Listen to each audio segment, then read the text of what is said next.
Hammaga salom, men bugun sizlarga Amerikadagi bir kunlik kunimni ko'rsatib beraman. Har ertalab Nyu-York shtatidan Nyu-Jersi shtatiga borish kerak, chunki men Nyu-Jersida ishlayman.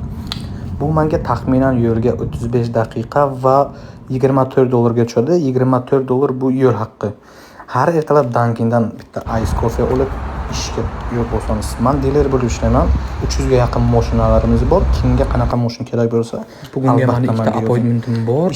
Sirazu appointmentlarimni confirm qilib ishni boshlab oldim. Birinchi klientim keldi, ularga pick-up truckni ko'rsatdim. Pick-up truck ularga yoqdi, mashinani sotdik. Mashina sotgandan sirazu rasmga olaman sizlar uchun. Bolalar bilan bugun sirazu pizza bo'ldi. Pizza bepul kompaniya tomonidan.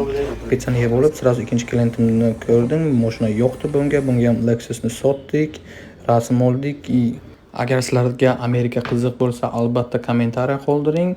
Sizlarga harakat qilaman ko'p videolar olishga har xil mavzularda. Hammaga rahmat.